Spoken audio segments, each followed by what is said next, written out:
King cobra পৃথিবীর সবচেয়ে ভয়ঙ্কর এবং বিপজ্জনক সাপগুলোর মধ্যে একটি। এটি ভয়ঙ্কর হওয়ার পেছনে বেশ কিছু কারণ রয়েছে, যেগুলো তাদের শারীরিক বৈশিষ্ট্য, আচরণ এবং বিষক্রিয়ার তীব্রতার সাথে সম্পর্কিত। আজকে আমরা পৃথিবীর দীর্ঘতম বিষধর সাপ কিং কোবরা সম্পর্কে জানব। ভিডিওটি শুরু করার পূর্বে আপনি যদি বাংলা টিউব চ্যানেলে নতুন হয়ে থাকেন তাহলে চ্যানেলটি সাবস্ক্রাইব করে বেল আইকনটিতে ক্লিক করে দিন। তো চলুন শুরু করা যাক। কিং কোবরা 10 থেকে 20 ফুট পর্যন্ত লম্বা হতে পারে এবং এদের বিষের প্রধান উপাদান নিউরোটক্সিন, যা স্নায়ুতন্ত্রকে পক্ষাঘাতগ্রস্ত করে।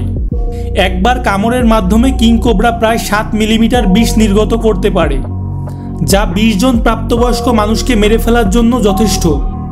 এরা বিপদ অনুভব করলে গলার চারপাশে হুড প্রসারিত করে, যা তাদেরকে আরও ভয়ঙ্কর দেখায়। কিং কোবরা হুড বিস্তার করার সময় একটি ফুসফুসীয় শব্দ তৈরি করে, যা শিকার এবং শত্রু উভয়ের জন্য সতর্ক সংকেত।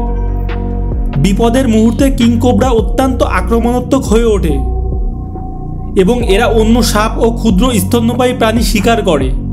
এছাড়াও কিং কোবরা অন্যান্য বিষধর সাপগুলোকেও খেয়ে ফেলে।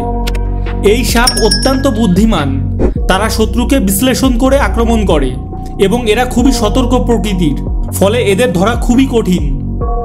এই সাপ একবার কামড়ালে শিকারের মৃত্যু প্রায় নিশ্চিত হয়ে যায়।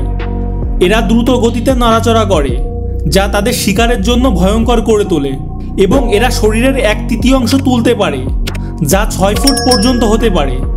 এদের বিষ স্নায়ুতন্ত্রে মারাত্মক প্রভাব ফেলে, যার ফলে শিকার পক্ষাঘাতগ্রস্ত হয়ে পড়ে। বিষ রক্তচাপ কমিয়ে দেয়, শ্বাস প্রশ্বাস বন্ধ করে দেয়